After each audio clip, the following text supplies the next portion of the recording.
Assalamualaikum warahmatullahi wabarakatuh.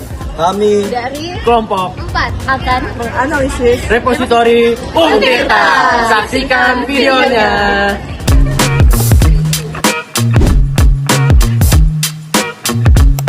Repositori Untirta merupakan situs online yang digunakan untuk menyimpan dan juga mempublikasikan karya ilmiah Sivitas Akademika seperti skripsi, hasil penelitian, dan terbitan kampus. Fungsi utamanya bukan hanya sekedar tempat penyimpanan arsip digital, tetapi juga sebagai sarana pelayanan informasi akademik. Melalui repositori ini, pengguna dapat menelusuri dan juga mencari dokumen secara online, tanpa harus datang langsung ke kampus atau perpustakaan. Nah, hal ini yang membuat akses informasi menjadi lebih cepat, lebih praktis, dan juga efisien. Meskipun untuk membuka dokumen tertentu itu perlu login atau registrasi terlebih dahulu. Dengan demikian, Repositori Untirta berperan dalam mempermudah layanan publik, khususnya dalam penyediaan informasi akademik secara digital. Nah, setelah itu ada jenis hubungan e-government. Jadi repositori Untirta ini sebagai bagian dari sistem e-government dapat diklasifikasikan ke dalam beberapa jenis hubungan, yaitu government to citizen atau G2C dan government to employee atau G2A. Dalam praktiknya, kedua jenis ini hubungan ini tidak berdiri sendiri, tetapi saling melengkapi dalam mendukung pelayanan publik berbasis digital.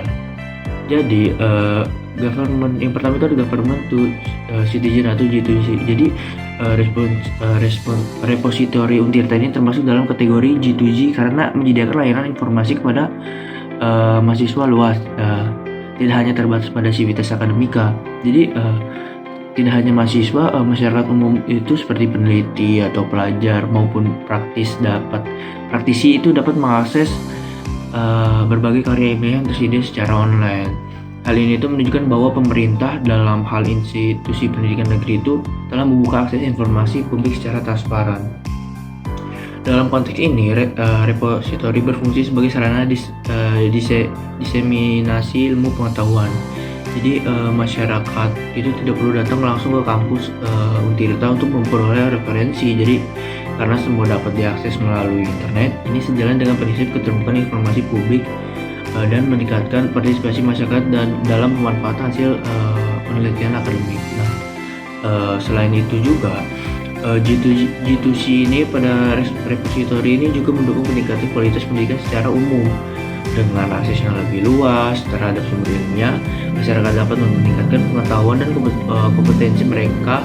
Hal ini berdampak pada peningkatan kualitas sumber daya manusia secara tidak langsung. Nah, hubungan dengan government to employee atau G2A, jadi selain melayani masyarakat umum, repositori Untirta ini juga berperan dalam hubungan G2A, yaitu antar pemerintah dengan pegawai atau internal organisasi. Nah, dalam hal ini tuh yang dimaksud adalah dosen, mahasiswa, dan tenaga kependidikan di lingkungan Untirta. Nah, repositori ini digunakan sebagai media untuk mengunggah, menyimpan, dan mengelola karya ilmiah. Mahasiswa ini wajib mengunggah skripsi atau tugas akhir mereka sebagai bagian dari proses akademik. Sedangkan dosen itu dapat memanfaatkan repositori untuk publikasi karya ilmiahnya. Nah, dengan adanya sistem ini itu proses administrasi akademik ini menjadi lebih efisien dan terdokumentasi dengan baik. Selain itu, repositori juga membantu dalam penilaian kinerja dosen, akreditasi program studi, serta pelaporan institusi.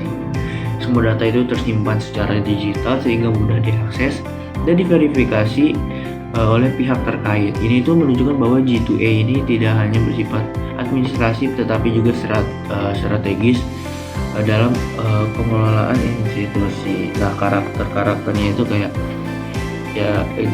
informasional atau interaksional. Kesimpulannya adalah secara keseluruhan repositori Untirta ini mencerminkan implementasi government yang menggabungkan hubungan antara G2C dan G2A dengan karakter layanan yang bersifat informatif, dan interaktif.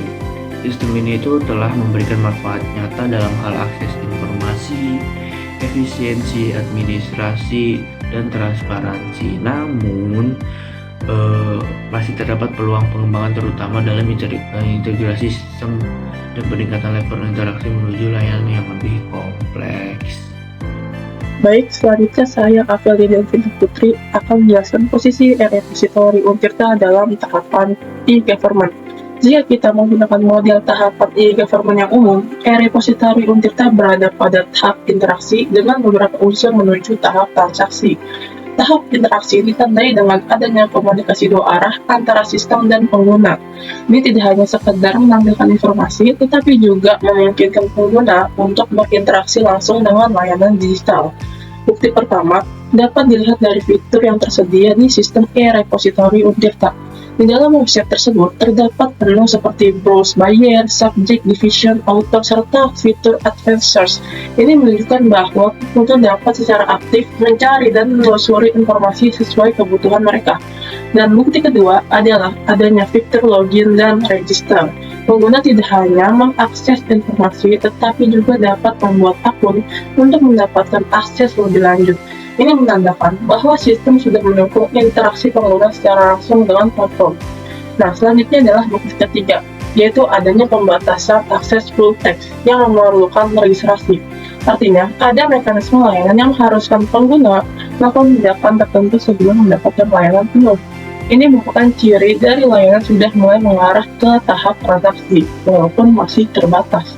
Namun, sistem ini belum bisa dikategorikan sebagai tahap transformasi. Hal ini karena belum terlihat adanya integrasi penuh dengan sistem lain, seperti sistem akademik terpadu atau layanan publik lintas instansi.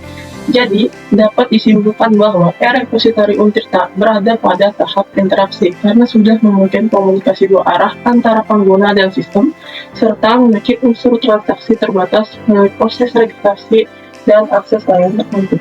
Sekian penjelasan materi dari saya, selanjutnya akan dilanjutkan oleh teman saya.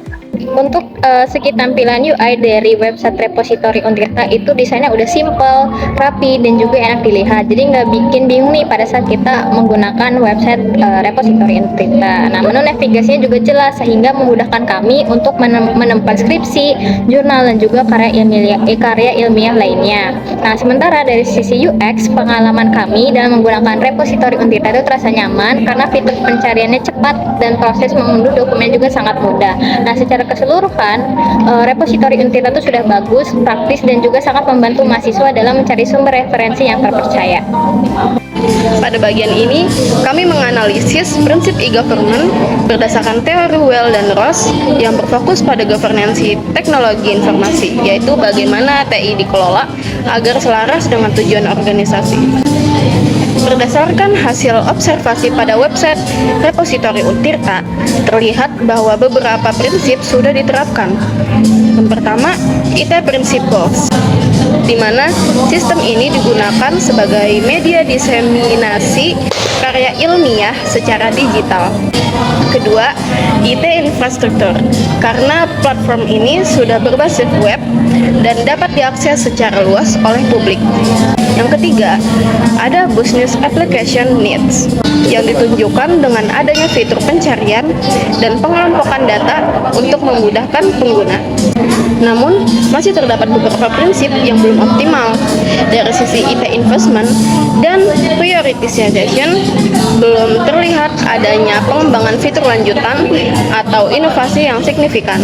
Selain itu, sistem ini belum menunjukkan adanya integrasi langsung dengan platform lain di lingkungan Untirta, sehingga dapat dikatakan bahwa implementasi governance TI pada sistem ini masih bersifat dasar dan belum sepenuhnya terintegrasi. Selanjutnya, kami menganalisis berdasarkan prinsip e-government dalam Perpres nomor 95 tahun 2018 tentang sistem pemerintahan yang berbasis elektronik atau SPBE. berdasarkan observasi, terdapat beberapa prinsip yang sudah diterapkan. Yang pertama, transparansi. Karena karya ilmiah dapat diakses secara terbuka oleh publik. Yang kedua, akuntabilitas yang terlihat dari informasi penulis dan detail dokumen yang jelas. Yang ketiga, efektivitas dan efisiensi. Karena pengguna dapat mengakses data tanpa harus datang langsung ke kampus. Namun, masih terdapat beberapa prinsip yang belum optimal. Dari sisi integrasi layanan, belum terlihat adanya keterhubungan langsung dengan sistem lain. Kemudian, interoperabilitas data juga belum terlihat karena data belum dapat dipertukarkan antar sistem. Selain itu, aspek keamanan informasi belum ditampilkan secara jelas kepada pengguna. Dan dari sisi user-centric serta partisipasi, belum tersedia fitur interaksi seperti feedback atau personalisasi pengguna. Dengan demikian, dapat disimpulkan bahwa sistem ini masih berada pada tahap penyediaan informasi dan belum sepenuhnya mencapai integrasi serta transformasi digital sesuai prinsip SPBE. Analisis ini dilakukan berdasarkan observasi fitur yang tersedia pada sistem repositori Untirta sendiri, sehingga beberapa temuan bersifat indikatif terhadap implementasi prinsip e-government. Sekian dari saya, terima kasih. Nah, di sini saya akan menjelaskan apa itu digital divide. Nah, jadi secara sederhana, digital divide itu adalah kesenjangan ekonomi dan sosial yang terkait dengan akses, penggunaan, atau dampak teknologi informasi dan juga komunikasi. Nah, kesenjangan ini biasanya diukur berdasarkan 3 lapisan, yaitu yang pertama ada akses infrastruktur, yaitu perbedaan ketersediaan perangkat keras, seperti komputer, dan juga koneksi internet yang stabil. Nah, yang kedua ada literasi digital, jadi perbedaan kemampuan individu dalam mengoperasikan teknologi dan mengolah informasi yang didapat secara kritis. Nah, yang ketiga itu ada kesenjangan hasil, yaitu perbedaan manfaat yang diperoleh, yaitu mereka yang mahir teknologi cenderung mendapatkan peluang ekonomi dan pendidikan yang jauh lebih besar. Nah, selanjutnya ada permasalahan digital divide di Indonesia.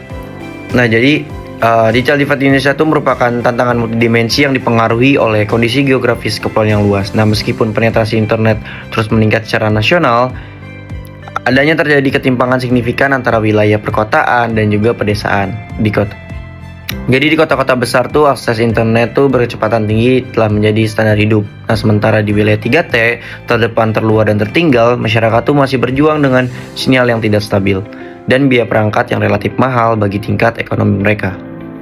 Nah, di sini ada solusi pragmatis kesenjangan digital di Indonesia. Yang pertama ada pilar infrastruktur, yang dimana contohnya ada pemanfaatan dana desa, yaitu mengalokasikan anggaran desa untuk membangun wifi corner atau pusat internet publik di balai desa.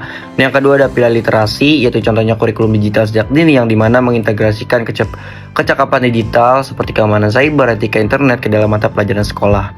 Nah, yang ketiga ada pilar ekonomi, yaitu adanya program onboarding UMKM yang dimana ada pendampingan intensif bagi pedagang pasar atau pengrajin lokal untuk masuk ke marketplace seperti Shopee, Tokopedia, dan lain-lain.